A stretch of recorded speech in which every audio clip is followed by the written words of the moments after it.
So here we are. Mr. Lowe is suing me for 10 million doll hairs. But here's the thing about that. There are rights that protect people like me and the rest of the other people that you are scaring to stay silent, that know what you're doing. It's not going to happen. It's not going to work. You know why? Because truth doesn't fear exposure.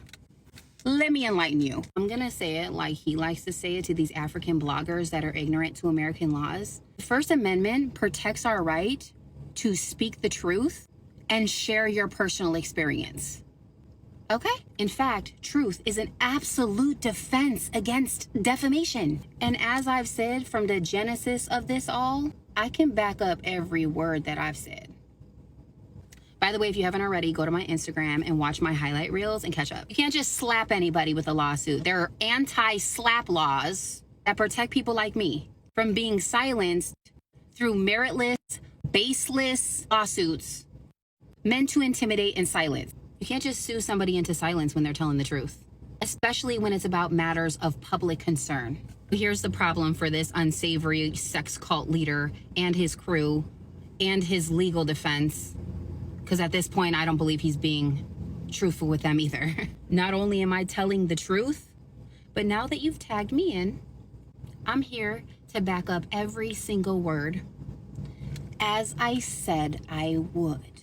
Unlike this God-claiming con man who shares his side of things, I'm not here to tell a side. They say there's two sides to every story. Then there's these receipts. Let's start with why I left. Contrary to this narrative that he's told others after I left, which is that I betrayed him by telling his then live-in girlfriend, now wife's friend, that he was cheating on her and that he didn't know why I left because he was so kind to me and he gave me things. I left because I firsthand experienced everything that you've heard from Gigi, everything that you've heard from EJ, and all the other women that are coming out. It's all true. How do you know this, Jax? Because I experienced and witnessed these things prior to EJ ever leaving and prior to Gigi ever existing.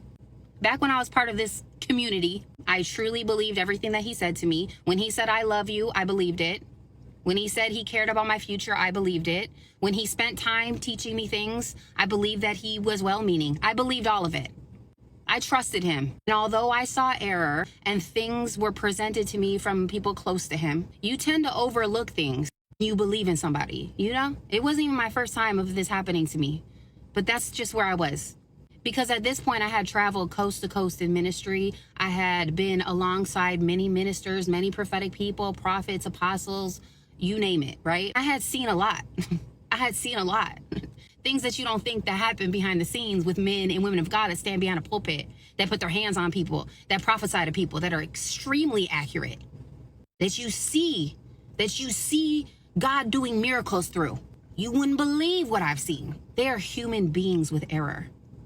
And that's something that we need to learn, is that they are also human and they fall short just like you and I do. So it wasn't odd for me to see error. So when I was seeing these things, I was one, overlooking it, but I was also like, okay, and like, I've seen this all before. It doesn't disqualify God from using him. And my whole thing was, I'm going to receive what I came to get. And that was the knowledge of the things of God. That was my intention when I came to know this man, when I came to know the things that why do we see this in church, but we don't see this in any other place?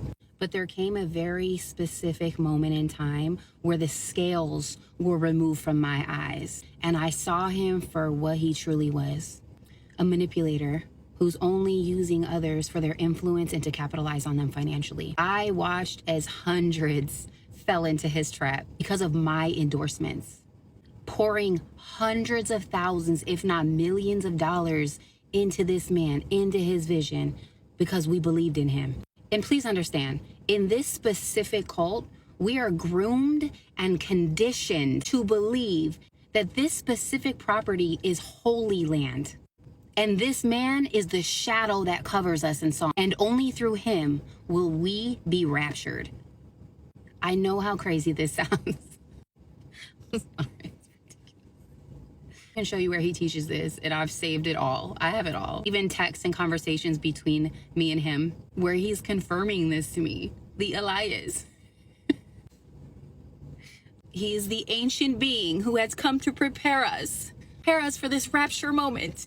It's funny now, but it's not cool, bro. It's not cool. I still haven't been able to repair the fracture that this caused to my spiritual community that I built with others, that we all believe that I endorsed and brought to him. They trusted me enough to participate in this foolery and gave financially into this circus. And when I found out the truth, when I finally had that moment, I left. No fanfare, no drama. I walked away and I cut all ties. I walked away from people that I had built relationships with that I cared about. I left it all.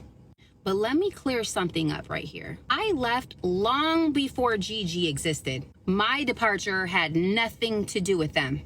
The narrative that I somehow colluded with these people, nonsense. Not only is that inaccurate, it is a desperate attempt to discredit my own experience. No collaboration. No influence. Nice try though.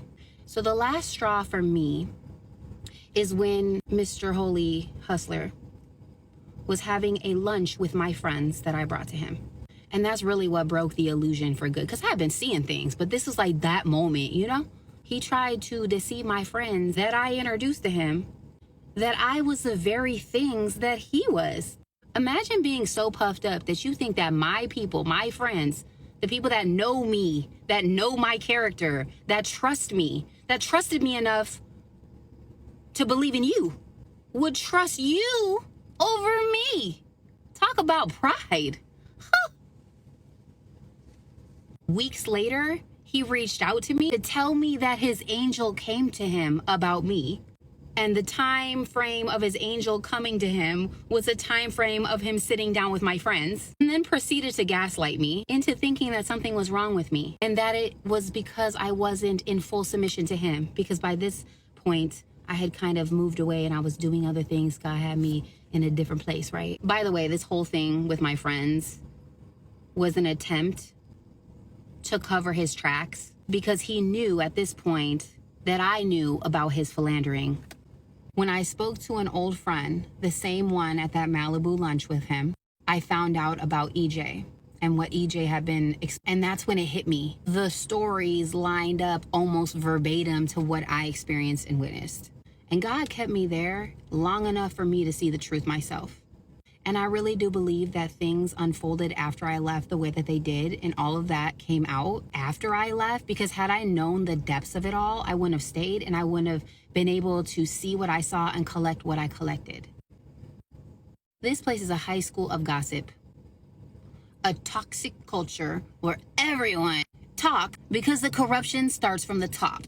It is not a surprise to me that women are still entangled in this man's web of lies, and they're afraid to leave because they're financially dependent. That is part of the manipulation. It's happened before and it's happening now. I can show you women as far back as 2018 and 2019. Catch that. I can show you. One particular girl, he coerced into a long-term relationship, even though she knew about his then girlfriend, living girlfriend at the time, who was paying her rent and bills, and knew at the time that she was in need. And she hasn't spoken publicly about this part of her story, but you can find plenty of her content online where she speaks to the cult and the cult leader. And I pray one day that she sees how valuable her story is to the countless women who encounter this nonsense in the church. But back to Gigi and the reason that I spoke up. This narrative that Gigi is hurt because he chose right, this is his words, and I chose right, is absurd. It's not about picking one woman over the other. It's about the systematic exploitation and manipulation of countless women. I'm here to talk about the abuse and the corruption that I witnessed and experienced firsthand, and that I know happened to her. So stay tuned, because as I've been saying all along, I'm on your neck all 2025. This man really plays in your face, but I see right through this dark psychology. I studied it for years. I have an extensive background in sales and marketing. Nothing new. This is not new. Thinking he can scare me into silence. Nah, Oh, he got the right one. The one and the two. I'm about to unravel this entire empire built on deceit and manipulation, piece by piece. Lovy said, "You said too much." Oh my guy, I haven't even said anything. The saying is, your best is yet to come. And I do believe that's what's happening for those